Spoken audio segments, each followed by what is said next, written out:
大家好，我是童安瑞，我是挪威人，我也是诺迪克水产宁波有限公司的总经理。We are the first scaled-up, commercially operating, doing land-based Atlantic salmon farming in China.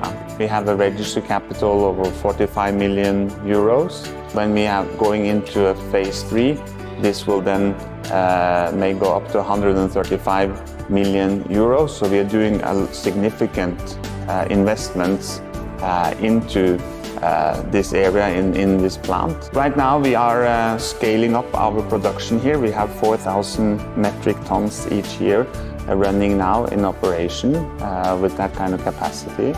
We are building another 4,000 metric tons we can produce of Atlantic salmon, and we're also looking beyond that to have another 12,000 metric tons by 2028. So we look to be a significant production company of Atlantic salmon. The RAS technology, which is it's recirculating aquaculture system, maybe this can be an area of an excellency in that regard. So we look forward to see how can we play a positive role in the development of the Chinese aquaculture industry. We had our founder, Mr. Ove Nodland, a Norwegian who has been more than 25 years in Ningbo. And almost 10 years ago, he had a dream of being able to produce Atlantic salmon in China and be able to provide that directly to the Chinese market. And then after a lot of considerations and assessments and so on, together with the local government, this project was created. And after also looking at water qualities and nearby and other factors, this location was decided upon. And this is also a very good location.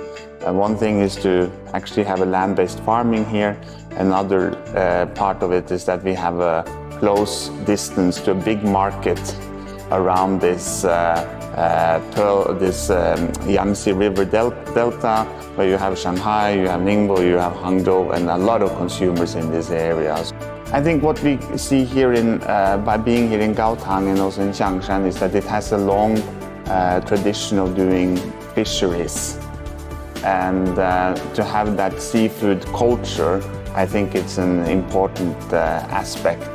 And there's also a funny story around it, because our current head company CEO, he studied aquaculture many years ago in Denmark.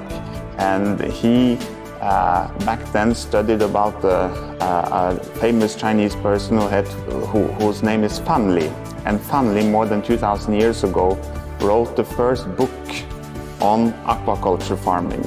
And he comes from this area, you know, Fan Li in Dongqianhu, and there's a statue of him. So the traditions of aquaculture globally started in China, which we're very proud of.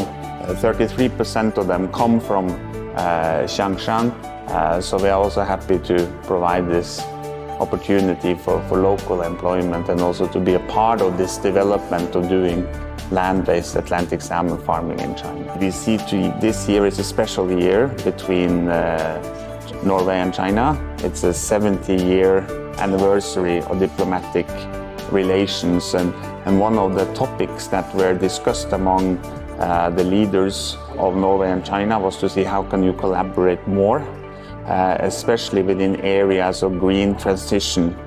And we think our project is such a wonderful example of how Norway and China can collaborate together on something. I encourage as many people as I meet from overseas to come and visit China, to come to and enjoy and experience how China has developed, to see for your own eyes the opportunities. The trend is very clear that the opening will continue, and I think that is good news.